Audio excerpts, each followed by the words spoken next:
come in after this as they're able. But I wanted to honor everyone who came in on time by starting on time. Hi, Jenny, Jian, good to see you. Anyway, just welcome to Principles to Live By. I'm so excited that you can come here tonight and spend this time with us. We're going to have a presentation, a story, some time for conversation. But most of all, it's for you just to have this time to reflect in your life and think about what matters most. And we're delighted to host this event. I'd like to just introduce our organizational team to you. And myself, Heather Thalheimer, I live here in New Hampshire. And I'm working with others to make this happen tonight. So we have Joe Young. Joe Young is a musician. He's a great musician. He's an amazing jazz musician that played in New York and all over the place. And he's also a fellow pastor and, you know, takes care of a small community church down in Florida. We have Dr.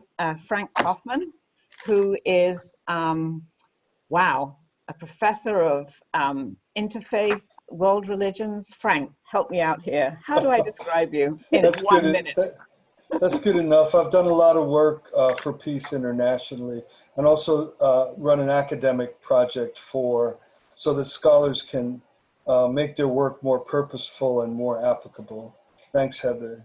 Cool, very cool. He's an amazing guy, and we're going to be hearing from Dr. Kaufman at some point during the series as well. We also have Professor Wayne Miller, who will be presenting tonight, and we have Sun Hyung Miller, and he works in tech. Tell us, Sun Hyung, what do you do?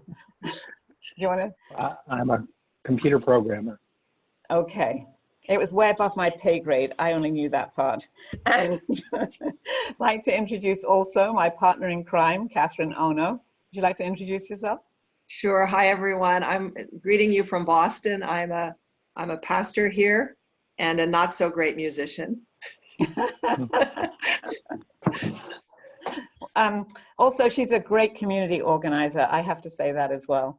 And then finally, I'd like you to meet Luke Jean, and he's a high school student, and he's a member of our team as well. Luke, why don't you introduce yourself?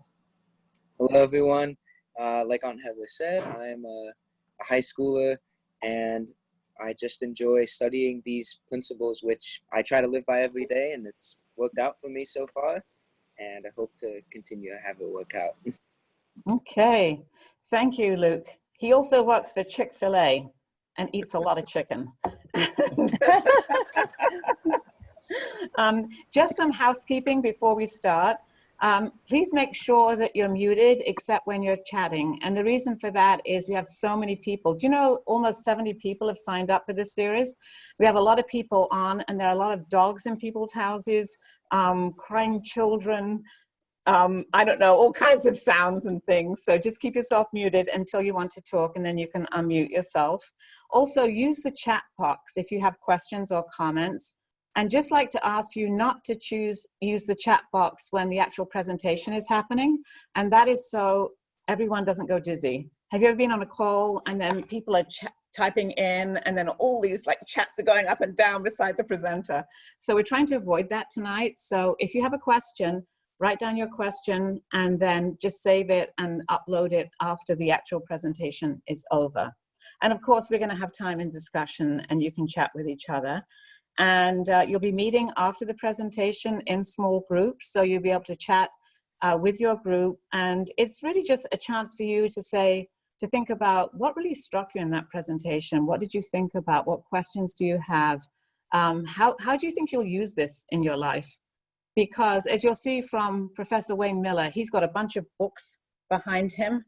And he said he used to have 15,000 books. I think that was a number he threw out. And I was like, what? When does anyone have time to read that much? But, you know, sometimes we just have like information in books and it's very intellectual. But the idea of this group is that we can take these ideas and then think, how do they apply to life? But most of all, how do they apply to my life? So that's what we're about. And we'll be sharing about that in our groups. And then after the group meeting, there'll be time for question and answers. So if you have a question that you felt wasn't addressed in your group or you would like to hear someone else's opinion about it, then you can chat that into the chat box and we'll just take those questions one by one. So hopefully this will be an interesting, engaging, exciting hour for you. And without further ado, I want to just invite everyone. We're going to have 2 minutes of silence. And the purpose of this is, I don't know about you, but my mind gets incredibly busy, you know, and I have all these things going on. I've done so many different things today. I've been at work, I've worked on a project, I've made dinner, I've done like a ton of things. And I just want to quiet my mind because I want to receive. And so when the mind is quiet, that's when inspiration can come in. So we're going to take 2 minutes of silence. It's 8:08. We'll just have 2 minutes of silence until 8:10. You can turn your camera off, turn your sound off, and just meditate and ask yourself, what question do I have in my life that I would like to receive an answer to? And you can write it down or just think about it. Okay?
Thank you, everybody, and welcome back.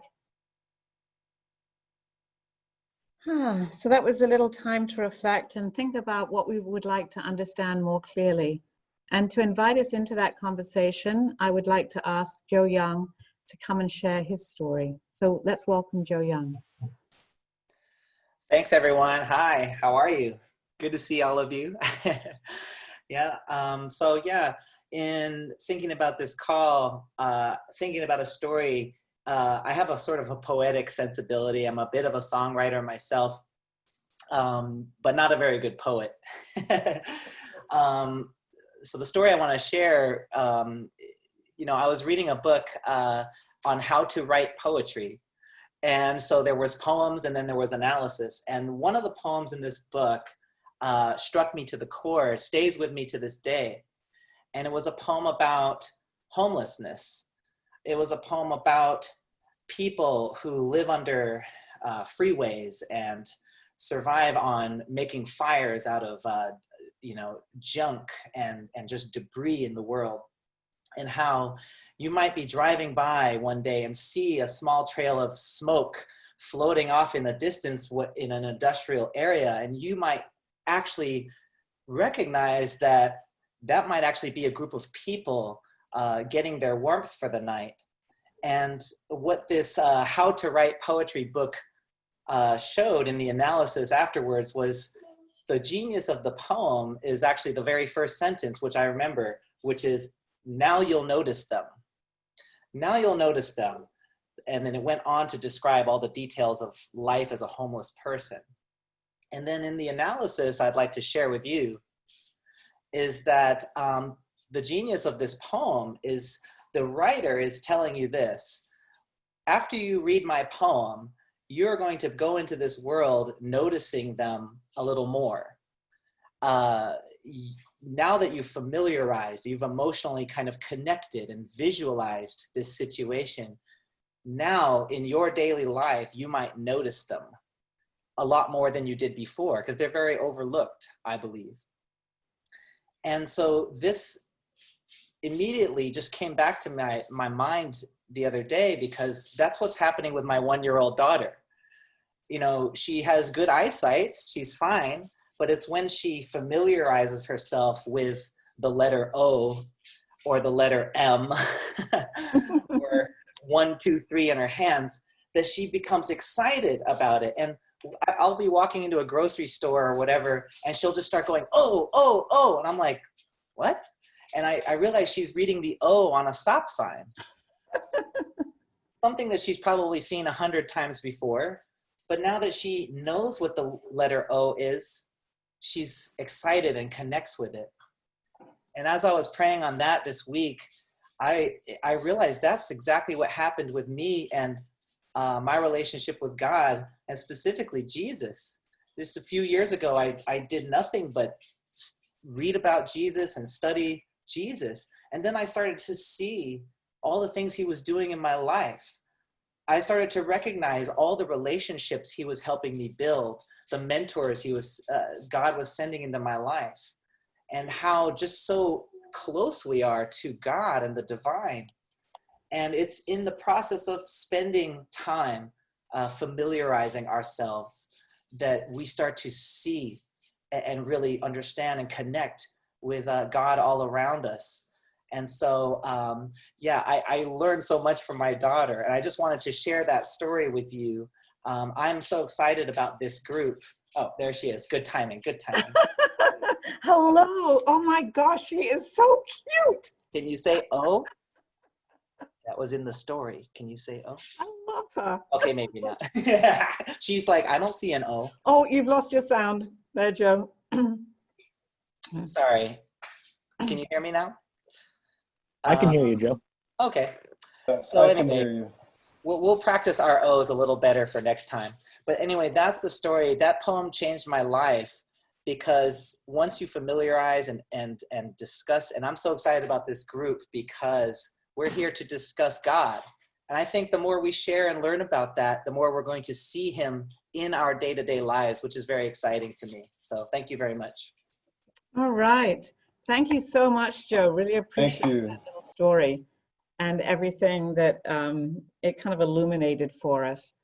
So without further ado, I'd like to introduce Professor Wayne Miller, and he will give his presentation on the theme Patterns Everywhere. Just like Joe was saying, there are patterns in the universe that we can see, and we want to become familiar with those patterns. So welcome, Professor Wayne Miller.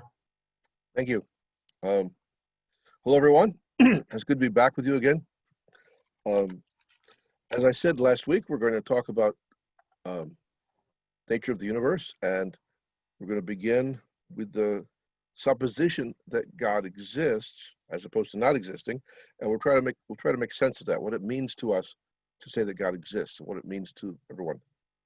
In light of that, I have a good friend, my old friend Søren Kierkegaard, the Danish philosopher, who said, there are two ways to fool yourself. One way is to believe what's not true, but the other is to refuse to believe what is true. And many people, because of things that happen in their youth, they're very wounded, they're hurt, they're skeptical, they refuse to believe things that very possibly are true. So we're going to explore the nature of the universe in terms of the idea that God exists and God created the universe. We're going to try to understand what that means. Before I begin, though, I'm reminded of a, excuse me, I was supposed to cough before this started. I'm reminded of a story I heard. There was a little girl named Jenny. She was like in 3rd or 4th grade, and it was art period time, so she was drawing a picture, and she had all her papers out, the crayons, and she was drawing vigorously. And the teacher comes by and says, Jenny, what are you drawing? She says, teacher, I'm drawing a picture of God. And then the teacher said, but Jenny, no one knows what God looks like. She says, well, they will after I'm finished. So the idea is, Jenny had an idea of what God looked like, and she was going to show the world. Now, the question we have before us is, okay, if we talk about God, how can we possibly know God? God, all religions seem to say that God is invisible. Sometimes God will send an avatar or a Messiah or somebody like Jesus or Krishna or somebody, but the original God is invisible. So let me see what we got here. If we look at a work of art, we can see that the nature of an artist is there. It's displayed in his artwork. Some art is very beautiful. It's very harmonious. Other art is very, very dark and brooding and filled with chaos. And the artwork itself is an expression of the nature of the artist and what they're feeling when they created this artwork. In the same way, God, even though God is invisible, God's nature should be visible in the creation. So, if we think about that, what do we see when we are looking at the universe? What do we see around us? First of all, you'll notice, especially if you're a scientist, everything exists in paired relationships of positivity, negativity, masculinity, femininity.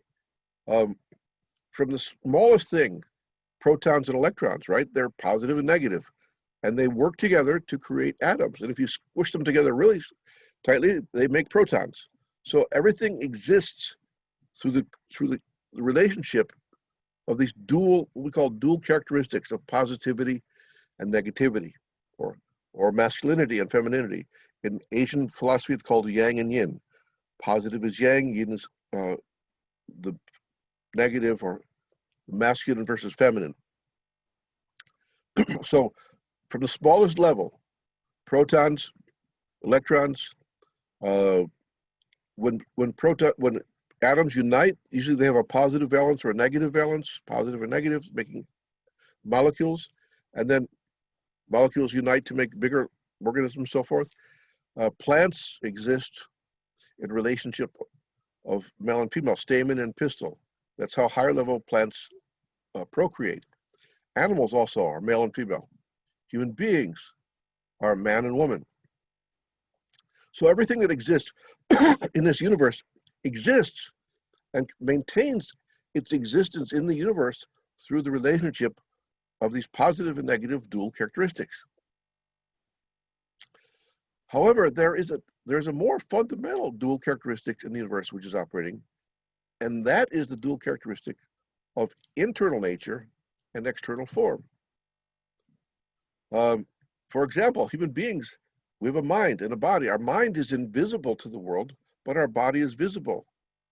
And in fact, the external form is kind of a second mind. In other words, your body actually resembles your mind. You can see this in people. If someone's happy, what happens? Their face lights up. They're very happy. And when they're sad, their face looks sad. And when people become sad or happy over a long term, so people who try to be happy and look at life positively, their face is very bright, and they exude a kind of radiance. And people who are very bitter and angry exude a kind of very negative vibe, as you might say, if you want to talk that way. So we have a mind and a body. Animals have an internal characteristic. Usually it's instinct or something. You can have all sorts of different dogs, little dogs, big dogs, sheep dogs, German shepherds, St. Bernards, but all dogs have a very significant doggy characteristic. They act like dogs. They don't act like cats. No matter how big the dog is or how little the dog is, the dog will never act like a cat. And a cat will never act like a dog most of the time, unless I guess you can train a cat to, but I don't think so. Cats are not easily trained. Cats are very independent. But it's just another thing. Dogs can be very loyal. Cats, yeah, they act like they're your owners. You can belong to the cat, but the cat may not belong to you. So animals have this internal instinct. Even plants have an internal nature such that they always, green plants always grow toward light. But more than that, they not only grow toward the light, they grow away from gravity. Even mushrooms, which grow in the dark, they don't grow down or sideways, they grow up, because that's something about the internal nature of plants. And even molecules and atoms have an internal nature, which cause them to behave the way they do. Even physicists don't understand this. You ask a physicist, what does it mean that a proton is positive and an electron is negative? Nobody knows. I mean, actually, physicists do not know what that means. So everything has this internal nature and this external form. So what does that mean about the universe? It means that the creator who made us, must have the same kind of characteristic of internal nature, external form, as well as positivity and negativity. So God, therefore, is the original origin. That's what it means to be original. He's the origin of all internal natures and all external forms, all positivity and negativity, all masculinity and femininity. And if we look at the relationship between internal nature and external form, internal nature is the subject. It's what we call vertical causative, internal subject nature. In other words, your mind is internal and it's the cause. It tells your body what to do. Your body is external. It responds to your mind. Also, your mind, internal nature is vertical. You can think about the past, the present, the future. Your body is more concerned with the immediate surrounding, the more horizontal, immediate relationships to the world around you. So this fact that the whole universe exists in this way indicates that the origin of the universe must also have these same characteristics of internal nature, external form, positivity, negativity, masculinity, and femininity. However, in God, these things are enormously harmonized. They're intimately harmonized and cooperative. And through that fact that God has these natures, he could create the universe in this form that it is in. What that also means is that God, as the origin, is the original creator and mind subject of the universe. And the entire universe is like God's body. The whole universe resembles God with internal nature, external form, but mostly symbolically, whereas human beings resemble God as the image of God. The book of Genesis says that God created Adam and Eve in his image, after the likeness of God. What does that mean? It means that God has an internal nature, a mind and a body, feelings, so forth. So everything in the universe which exists with internal nature, external form, masculinity, and femininity, we call an individual embodiment of truth, or an individual truth body. It means that everything in the universe, which is basically everything, has these characteristics, and in that sense, everything is at least symbolically a representation of God. Now, in Oriental philosophy, we hear that if you study Taoism, Oriental philosophy, you find that Oriental philosophy says that in the beginning there was the great ultimate, the ultimate void, the beginning. And from the great ultimate came yang and yin. And through the harmony of yang and yin, the five elements, fire, earth, water, air, and metal, were created, or wood. Yeah, and so forth. These five elements created everything in the universe. So everything that exists, according to Oriental philosophy, was created through this harmony of yang and yin. And the Tao says, in Taoism, it's spelled T-A-O, but it's pronounced D-A-O, so don't ask me why. That's academics for you. So Taoism says that one yang and one yin is the Tao, the way. The Tao is called the way. Now this is interesting because in biblical theology, Jesus says, the Gospel of John says that the world was created through the Word, and Jesus Christ was the Word made flesh, and Jesus said, I am the way, the truth, and the life. So Asian philosophy says everything was created through the way. And Christian theology says everything was created through the Word, through Jesus, who is the way. So they're very complementary in this fact. However, there's one shortcoming in Asian philosophy, because Taoism only recognizes the yang and yin, positivity, negativity, dual characteristics. So let me just show you a few screens here so I can show you what I've been talking about. So the creation is visible, a visible manifestation of the nature of God. What do we see? We see dual characteristics of yang and yin. And we also then looking more deeply, we find God also has dual characteristics of internal nature and external form, the original internal nature and the original external form. So this is what makes an individual truth body. Anything which has yang and yin, and internal nature, external form, is a representation of God, an individual truth body. And so we look at Asian philosophy, we see there's the yang and yin. And so yang and yin are not divided. They're like the masculine has within it the speck of femininity, and the feminine, or the yin, has within it a speck of masculinity. And the important thing here, from the divine principle point of view and from Asian philosophy, is that the universe exists because of the complementarity, the harmony of these things, not the fighting. In other words, yang and yin are not opposites. They're not fighting with each other. Yang and yin are in fact complementary opposites, and it's through those complementary opposites of internal nature, external form, positivity, negativity, that the universe actually exists. So what can we learn from this? What have we learned today?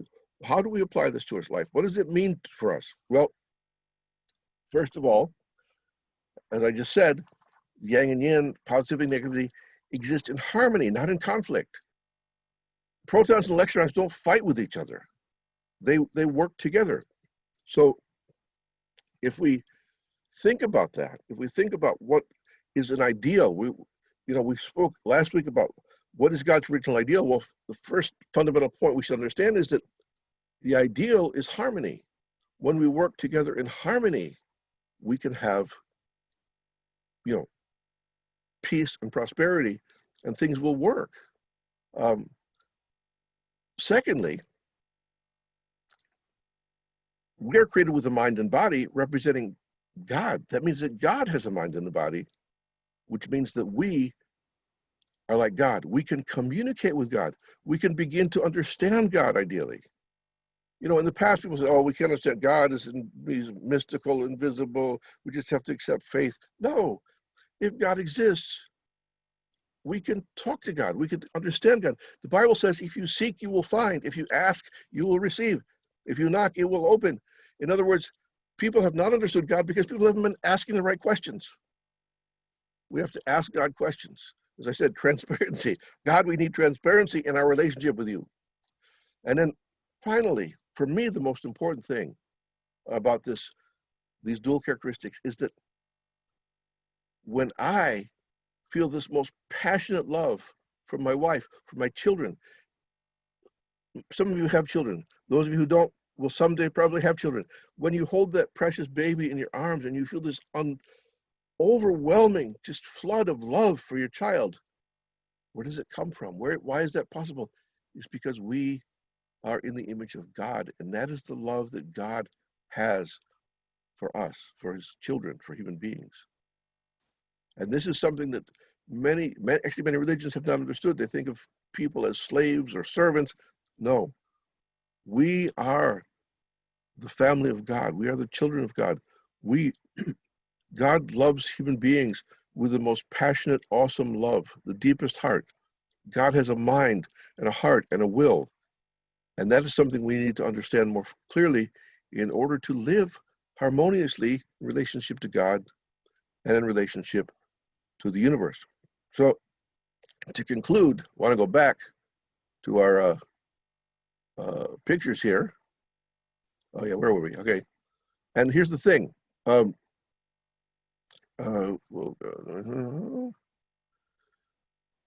When we look at the yin and yang, we see that there's harmony here. But I spoke to you at the beginning about Jenny, who's drawing a picture of God. And I finally tracked her down on the internet. And here's the picture. This is Jenny's picture of God. You'll see there's a yang and the yin in the middle there, male and female. And there's a peace sign, meaning it's harmony and peace.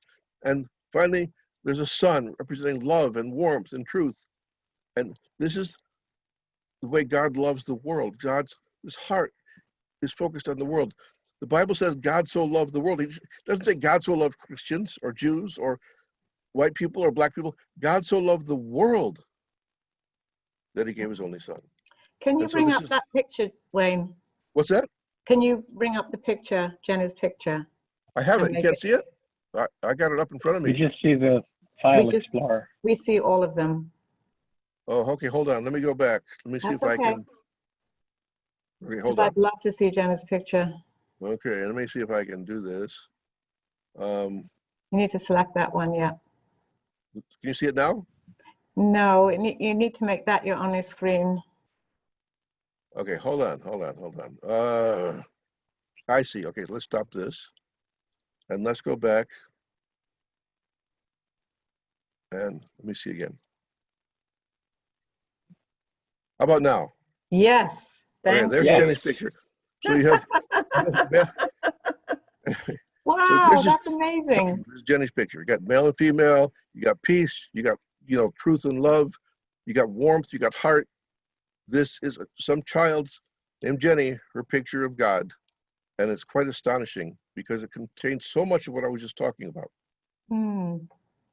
So, anyway, I think I lost my. Oh, there we are. What I wanted to say is that pretty much sums up everything I want to say. And I want everyone to, I hope we can all think about this, that when we think about the nature of the universe around us, we should think about what does that mean for us and for our relationship to God and to the world around us and everything else we're doing. So I hope this has been a useful, fruitful presentation. And I hope that our discussions will also continue. So thank you for joining me. That's it. Right. Thank you so much, Wayne. That was really insightful and beautiful. Thank you for Jenny's story and for showing us a picture at the end. And I just love that you emphasize asking God questions, that if we're not asking questions, then how can we understand? And I think that points to to Joe's story as well. So now we're going to have a chance to go into our groups. And I want to just encourage you that if you're in a group chat, then make sure your video is on so that people can really, meet you face to face and connect, to each other. So yeah, please show your face. And we're going to have a couple of questions. One is, what is just one thing that struck you when you heard this presentation? What struck you as, wow, that's different. I'm really curious about that point. I'd like to know more about that. And then the other thing is, just as Wayne was saying, is, well, what does this mean for your life? How will you apply this knowledge? What insights can you use in your daily life? Because that's what really matters. So Taka, yeah, please take us to our rooms so we can have some group discussion. And we've just put the questions in the chat. So yeah, just when you see the sign to join your room, just join your room.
Hi, Loretta.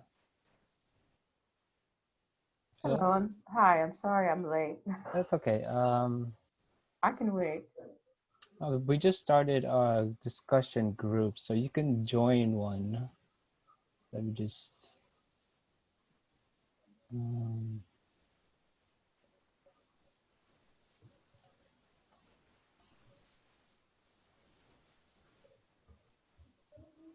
Give me a second. Okay. Are you someone's guest, or are you? No, I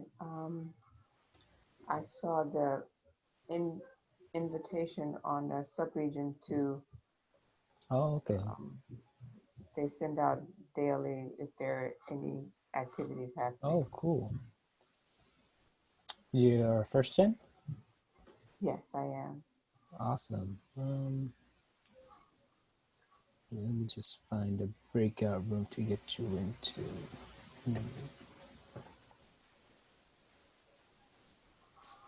What is subregion 2? I don't. I am in Georgia. Okay. The subregion 2 is Washington, D.C. and southern states. Okay.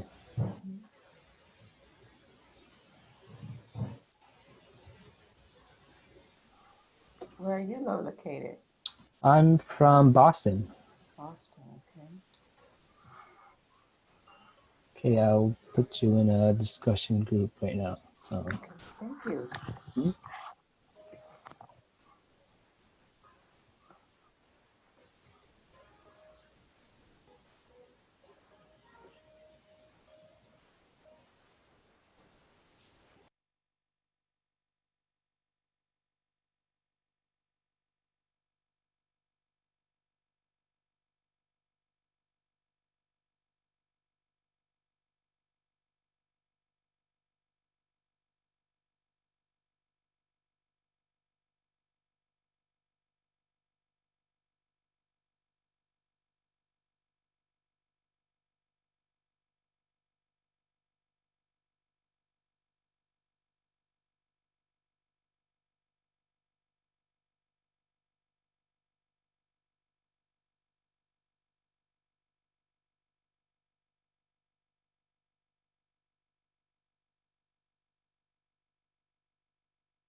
Hey, Mary.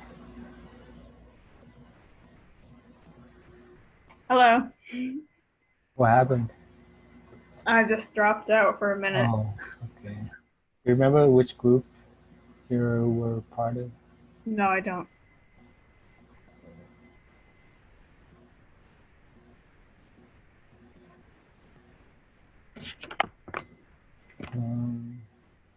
Well, we have like 5 more minutes left.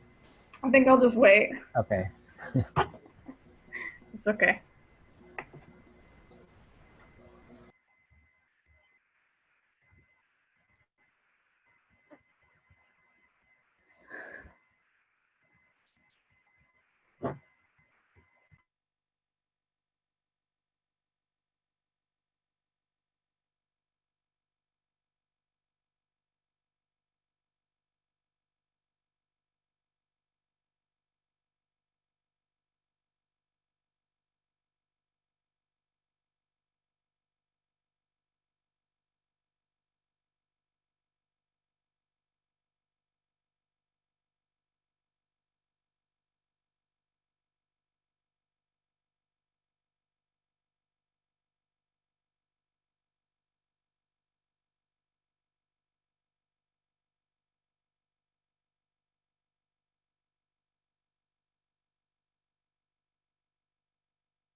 Take care. Bye-bye.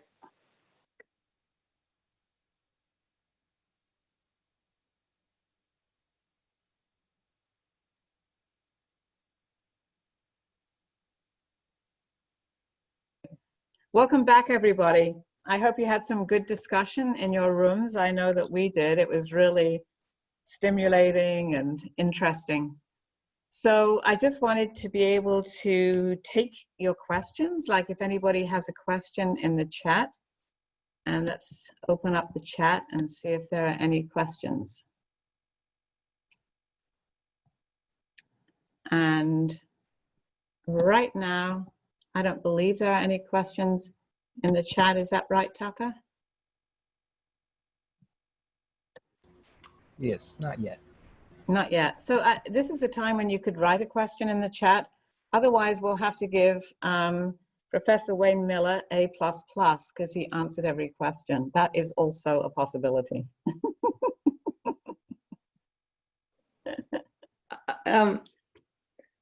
Heather? Yeah. I think something that came up in our group was just the kind of like, would you like to give a so what for when you hear about the dual characteristics? And oh, sure. Do you have? Okay. Yeah. Yeah. That's a great question, because I think sometimes parts of the principle of creation may seem academic or even sciencey. And next week it's going to continue in that vein a little bit as we explore universal prime energy. But the thing that I love about the dual characteristics is it kind of blows your mind about the possibilities for God, you know, because it talks about how if there's masculinity and femininity in the universe, it has to come from somewhere. Where does it come from? It must come from God, and that means that God has elements of masculinity and femininity within himself. And for me, that just feels sometimes so much safer, you know, because you feel that feminine energy can be embracing and understanding, because I know that there are some things in my life, throughout my life, and even now, like you struggle about, and you want that kind of feminine embrace, but that's there for you.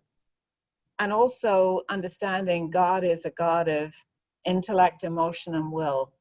I love that because it means that God has an invisible internal essence. And that was one thing in our group we talked about, kind of like, wouldn't it be easier if we could just see God? Right? You know, like, be so easy. You wouldn't have to like believe anything.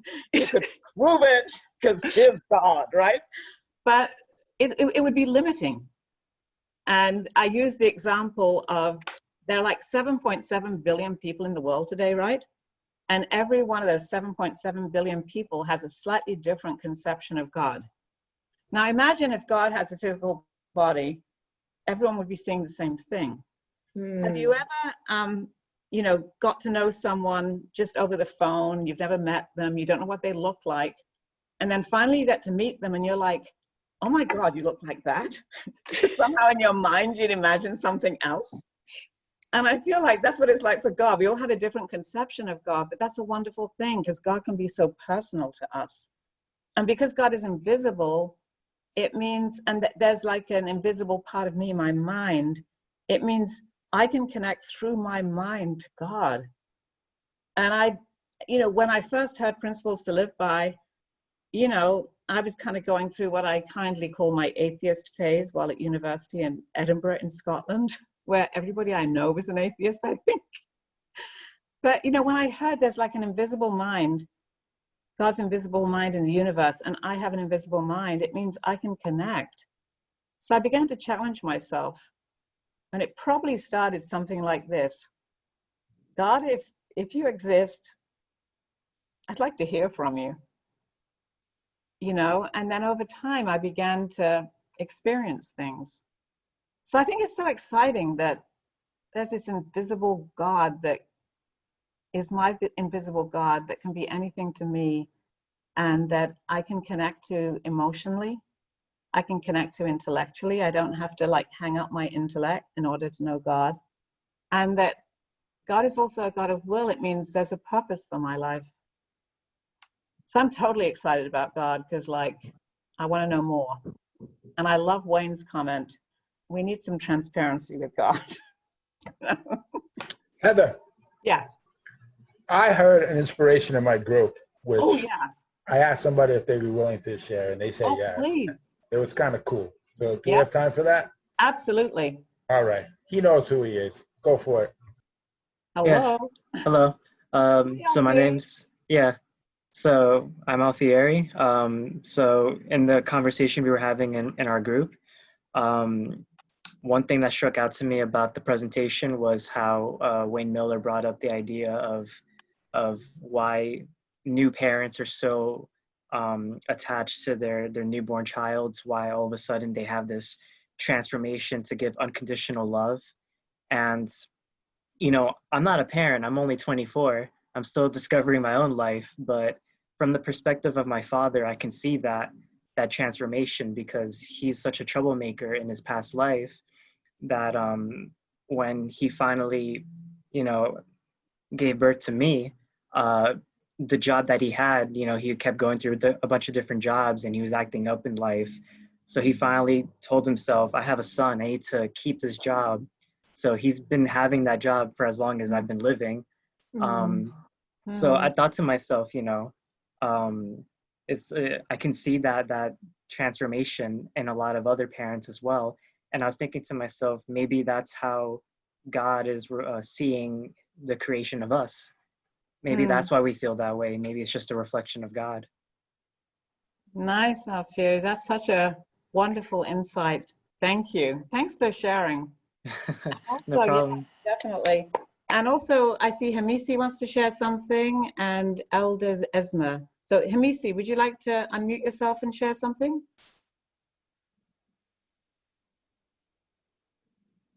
Yeah, hello everybody. Hi, Hamisi.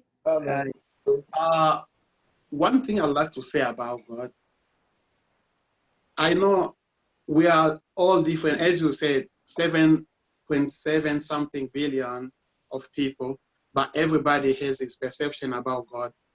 But what I've been asking myself every time is just why all of us can have different perception, but just have one mindset about God. Why? And why people have different mindset about God. So we have to look something, or we have, as you said, like if we can see God, everybody can go and ask like, how can we do this, or why is like this? So how, even if you say God is just this image, this is a God, but other people still have different ideas. Like back home in Africa, they do have different ideas, like this is what I made and this is my God. So why different ideas about God and just God is only one? Okay, that's a great question, Hamisi. Professor Wayne Miller, would you like to address that, or Dr. Frank Kaufman? I can start, Frank can Okay. follow if he likes, but Reverend Moon, Father Moon said that there are as many different ways to love God and worship God as there are human beings. In other words, every single person is a unique expression of God. So even though we all worship the same God, we all have a different character and personality. And so even the different religions are different because of the culture in which they existed. That's the way that God could relate to those people and the way that they could relate to God. So if we can agree on the fundamentals that God is a God of love and harmony, then all the other stuff is like really so it's somewhat incidental. We can not have to worry about that, but if we understand that God is love and that God has a heart and God has a mind and God has both masculine and femininity, all the other things that people fight about are really kind of stupid. Like, so you can have your own opinion, you can have your own relationship to God, but we should love one another. Now Frank, you want to pick it up there? Say something? Yeah, I'll be happy to say a word on that.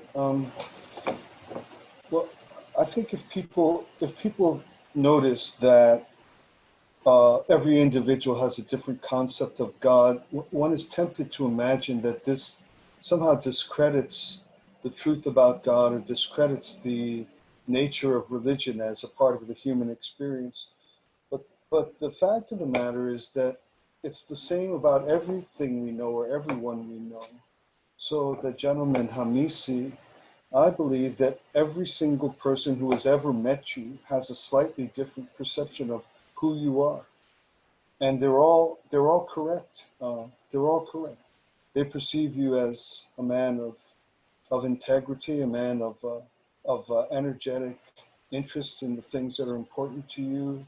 They know essentially who you are, but every single person will have some grasp of who you are that is unique to their capacity to perceive something about you.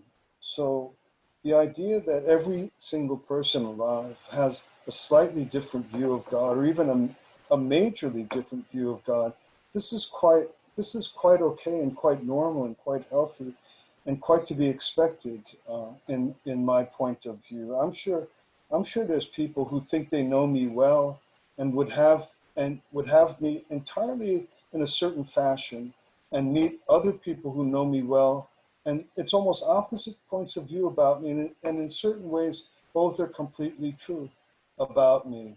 So when we can walk through the notes that Wayne gave today and start to realize that God is an individual with whom we can have a genuine relationship, then those types of phenomena are normal, where they're normal in our earthly life and normal in any figure with whom we want to have a relationship and get to know them better and better. Thank you. Thanks. Done. Yeah. Heather, can I Thank make you. a small comment on what Catherine asked? Yes, actually, I was just about to come to you because we have 2 minutes left and I would love to hear from you. Okay, just make it really brief.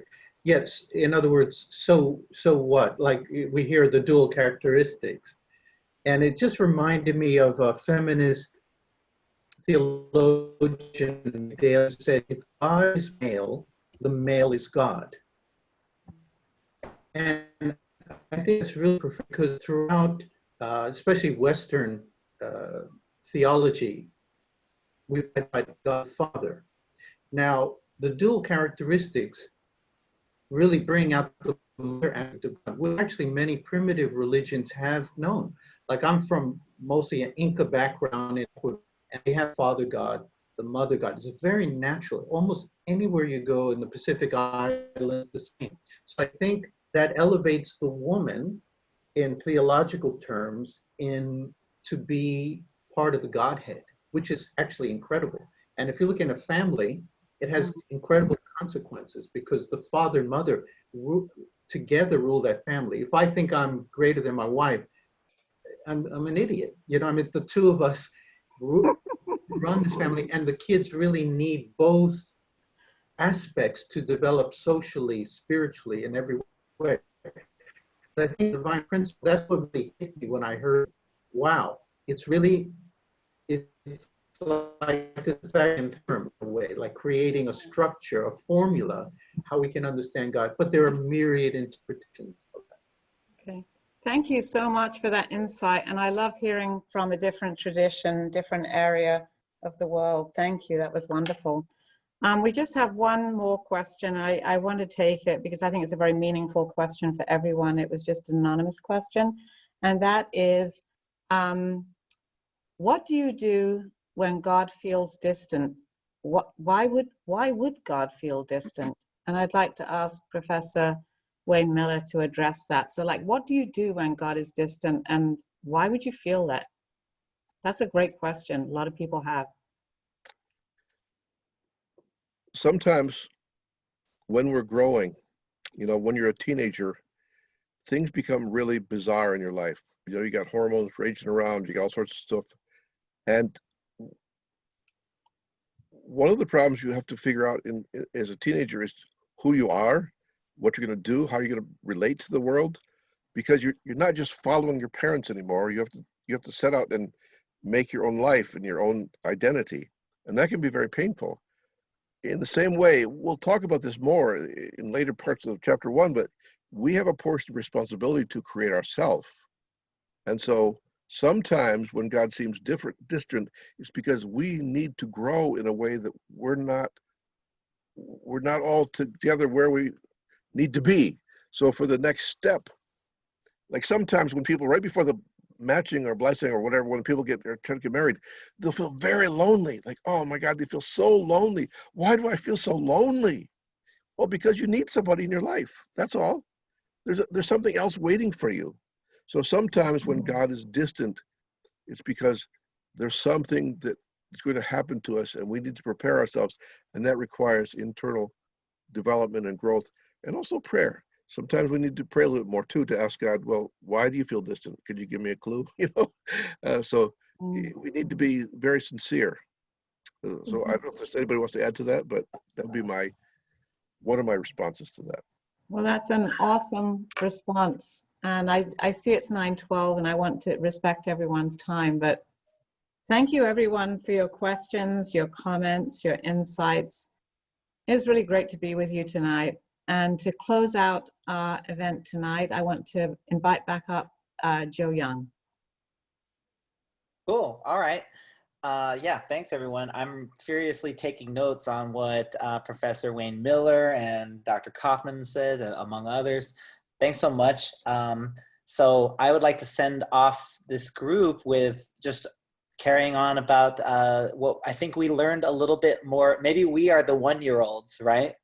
and we're learning the alphabet of God's love. So I think maybe we can, I'll encourage you to go through your week seeing the new alphabet and seeing the new patterns and meanings that might be jumping out at you this week. I know that a discussion in my group was stimulating, and I think that we might find the world and God even closer to us than we thought before. So thank you so much, guys. Well, thank you. Thank you. And a big goodbye to everybody. Thank you very much. Thank you, everyone. Thank you. Thanks for all your questions. It was lovely. Thank Hey, you, see you everyone. next week, right? Thank Next you guys so Monday. much. See you next week.